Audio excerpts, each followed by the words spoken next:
ಶಿಡ್ಜು ಬಗ್ಗೆ ನಿಮ್ಗೆಷ್ಟು ಗೊತ್ತು? ನಾನೀಗ ಕೆಲವು ಕುತೂಹಲಕಾರಿ ವಿಚಾರಗಳನ್ನ ಹೇಳ್ತೀನಿ. ಚಾಲೆಂಜ್ ಮಾಡೋಣ. ನಿಮ್ಮ ಮನೆಯಲ್ಲೇ ಶಿಡ್ಜು ಇದ್ದರೂ ನಿಮಗೆ ಈ ವಿಚಾರಗಳು ಗೊತ್ತಿರಲ್ಲ. ಚಾಲೆಂಜಾ?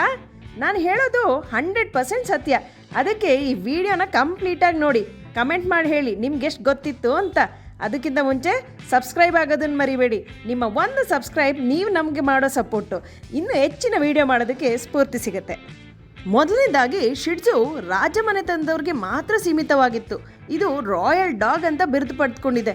ನಾರ್ಮಲ್ ಜನ ಸಾಕಿದ್ರೆ ಘೋರ ಅಪರಾಧ. ಎರಡನೇದು, ಶಿಡ್ಜುಗಳು ಹಿಡನ್ ಟ್ರೆಷರ್ಸ್. ಎಷ್ಟರ ಮಟ್ಟಿಗೆ ಗೊತ್ತಾ? 1930 ತನಕ ಚೈನಾದ ಭದ್ರಕೋಟೆಗಳಲ್ಲಿ ಸುರಕ್ಷಿತವಾಗಿತ್ತು. ನಂತರನೇ ಹೊರ ಪ್ರಪಂಚಕ್ಕೆ ಸಾಧಾರಣವಾಗಿ ಸಿಗುವಂತಾಯಿತು. ಮೂರನೇದು, ಇದು ಚೈನಾ ಬ್ರೀಡ್ ಅಲ್ಲ. ಇದನ್ನು ಟಿಬೆಟಿಯನ್ ಮಾಂಗ್ಸು ಚೀನಾದ ಎಂಪರರ್ಸ್ಗೆ ಗಿಫ್ಟ್ ಮಾಡಿರೋದು.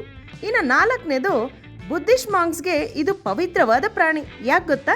ಅವರ ಗುರುಗಳು ಅಂದರೆ ಲಾಮಾಸ್ಗಳ ಆತ್ಮ ಶಿಡ್ಜುಗಳಾಗಿ ಪುನರ್ಜನ್ಮ ತಾಳಿದೆ ಅಂತ ಅವರ ಬಲವಾದ ನಂಬಿಕೆ.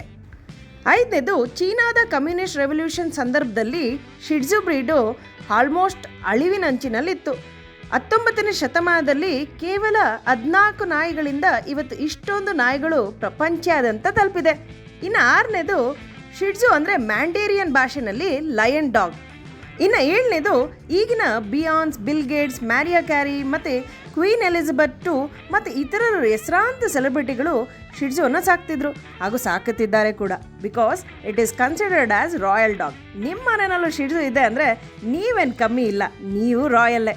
ಇನ್ನೂ ಹೆಚ್ಚು ಶೇರ್ ಮಾಡಿ. ಯಾರು ಶಿಡ್ಜು ಇಟ್ಟಿದ್ದಾರೋ ಅವರೊಂದಿಗೆ ಶೇರ್ ಮಾಡಿ.